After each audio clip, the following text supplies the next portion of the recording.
Credit Suisse was one of the biggest banks in the world, and we all witnessed the fall of two big USA banks.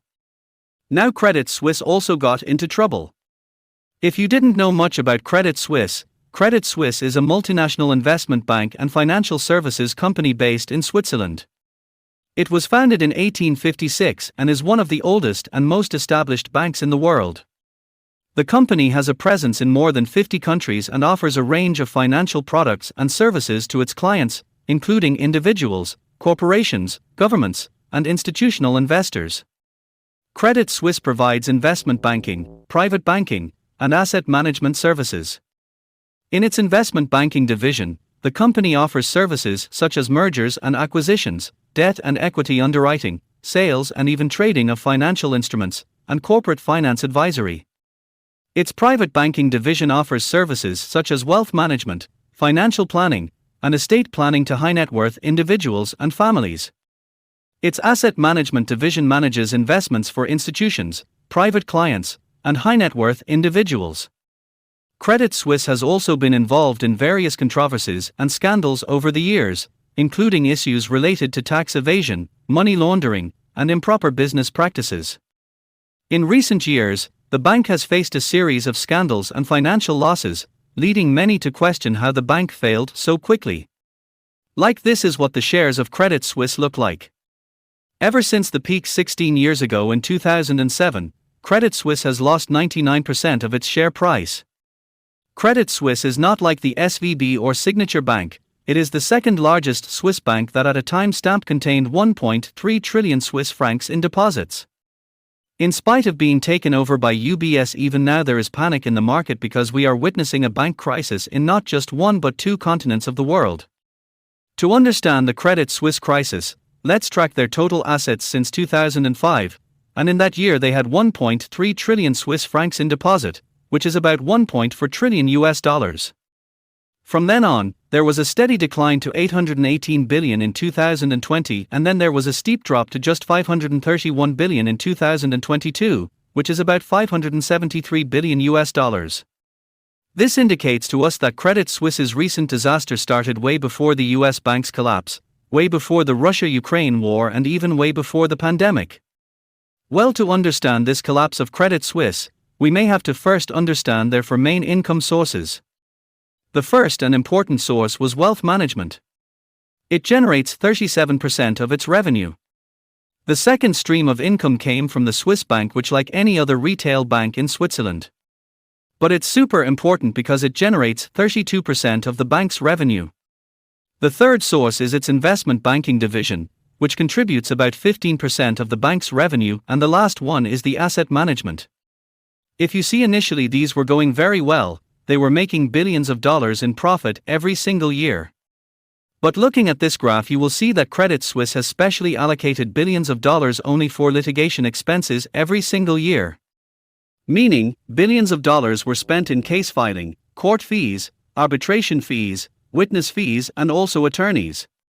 Here comes the dark side of Credit Suisse. In 2014, Credit Suisse was fined $2.6 billion and pleaded guilty to helping Americans evade taxes for decades. In 2017, it was the biggest settlement year, having to pay more than $5 billion to settle with the U.S. authorities over claims that it misled investors in residential mortgage-backed securities that it sold in the run-up to the 2008 financial crisis. In 2019, Credit Suisse was caught in a corporate espionage scandal, where a group of executives were later found to have ordered private detectives to track two outgoing executives. This triggered a regulatory investigation. Its then CEO Mr. Thiam stepped down from his position in 2020. So for the past decade, Credit Suisse has constantly found itself in trouble with regulators.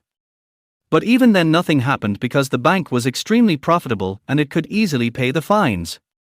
Despite their repeated scandals, millionaires and billionaires of the world and even the corporates of the world continue to see Credit Suisse as a reliable banker. So as long as the customers had confidence and trust in them, Credit Suisse could still make billions of dollars every single year in spite of the litigation. But all of this changed when Credit Suisse got involved in two high-profile disasters, which were Greensill Capital and Archegos Capital, which led to significant losses. Credit Suisse reported $5.5 million loss due to risky exposure to the U.S. hedge fund Archegos Capital Management, which collapsed in 2021. But even worse was the Greensill. Credit Suisse was major backer of the Greensill Capital, and this company sold bonds to their high-net-worth wealth management clients, saying that they were almost risk-free bonds. But in 2021, Greensill collapsed and Credit Suisse was forced to suspend $10 billion of investor funds. Then, the rich deposited on Credit Suisse got frustrated, so throughout 2022 the wealthy clients started taking their money from Credit Suisse. As we all know, asset management was their income-generating business, so when that decreased by 27%, 740 billion Swiss francs in the fourth quarter of 2021 to just 540 billion in 2022, it was a huge setback for Credit Suisse. On top of it, there were even rumors that the bank might shut down. All of this put together caused the outflow of almost 100 billion Swiss francs in the last quarter of 2022 itself.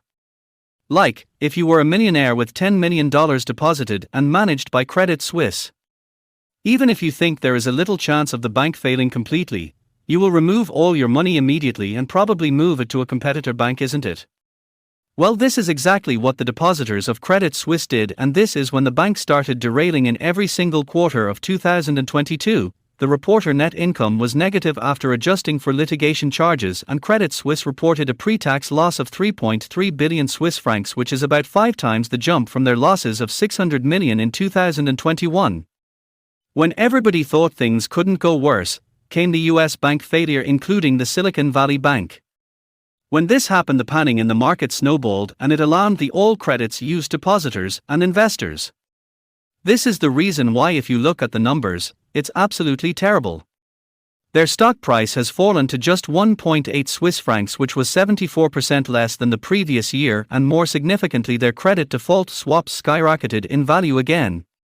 Credit default swaps have surged in the past few days. Now if this cost goes up, it means that the cost of insurance is going up, which means the risk of the asset is increasing. Now at this time the cost of insurance is 34.5% of total debt, so if you buy a bond of $100,000 from the bank while you were only paying $670 to insure it, now for the same bond you will have to pay $34,600, and the fun fact is that anything at 1,000 basis points or above implies a high likelihood of default, so obviously 3,460 basis points is just an unbelievable number. The moral of this crisis is that if the bank is not rescued, it will go bankrupt. It's not some other regular bank, but it's Switzerland's critical player in its economy. So, if Credit Suisse collapses, it will hit the Swiss economy, and more importantly, this crisis will question Switzerland's credibility as the banker of the world. This is the reason why the Swiss National Bank immediately gave a 50 billion Swiss franc of credit line to provide liquidity to Credit Suisse. Basically, they guaranteed that there will be no default. Now the Swiss know very well that this is not a long-term thing at all, and it is not enough to restore the faith of the depositors and investors. This is the reason why they arranged the sale of Credit Suisse to UBS Group, which is the largest bank in Switzerland. Even UBS operates in the same space as Credit Suisse, whereby they have the business of wealth management and investment banking with offices all across the world. The only difference with UBS and Credit Suisse is that UBS knows how to not waste its money into scandals and lawsuits. UBS took such an insane advantage of the situation that while Credit Suisse was valued at 8 billion Swiss francs, UBS barely offered them 3 billion Swiss francs to buy them out, which means they paid only 0.76 Swiss francs per share to buy Credit Suisse. That is 99% decline from Credit Suisse peak valuation in 2007. So the question is, what is the future of Credit Suisse and what is going to happen to all the money in the bank? Well, firstly, the Swiss National Bank is offering a 100 billion franc liquidity assistance to UBS. Secondly, if they encounter potential losses from assets, UBS would bear the first 5 billion Swiss francs and the federal government will bear the next 9 billion francs. And lastly, about 16 billion francs of Credit Suisse bonds known as 81 bonds will become absolutely worthless. And this where you need to understand the concept of 81 bonds. This is a high-risk, high-reward bond. If you look at how normal bonds work, it's pretty straightforward. You invest a principal amount with the bank uses this principal amount to give out loans, and in return you are given interest every year by the bank. Eventually, after the maturity period, your principal amount is returned. So if you invest $1,000 in a Bank of America bond with a maturity period of 5 years, The Bank of America will pay you an interest of say $100 for the year 1, 2, 3, 4, and 5. At the end of 5th year it will return this $1,000 back to you. But when it comes to 81 bonds, it's a little different. In these bonds, banks can actually choose not to have any maturity date at all, which means if you invest $1,000 with Bank of America's 81 bonds, then Bank of America will not tell you the maturity period at all, so you have no idea whether you will get this money back or not, but in return they will pay you a higher interest every single year as compared to normal bonds. So if a normal bond is getting you $100 a year, in 81 bonds you might get $150 a year. So as you can see, these bonds have a significantly higher interest rate, which makes them extremely appealing to the clients, but they come with some really sharp terms and conditions, and these conditions are as follows. Number 1, the high interest rate pay depends on the bank financial conditions, so if the bank is in losses it can even choose to forego the interest that year. Number 2, the investors cannot pull out this bond, that there will only the banks have the right to do so at their call date or maturity date. So investors can only trade and sell this bond in the secondary market, and most importantly, if it so happens that the bank fails, 81 bond holders will not be given priority at all. In fact, all the 81 bond amount can be written off, which means the bond holders have a chance of never getting their money back at all, and this is exactly what happened in Credit Suisse with $16 billion. When the bank fell to UBS, 15.8 billion Swiss francs of Credit Suisse 81 instruments were written off by regulators completely. $16 billion of investor wealth was completely wiped off.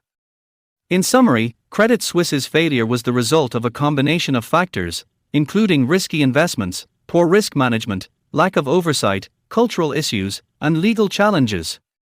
These issues eroded the bank's financial stability and reputation, leading to its rapid decline.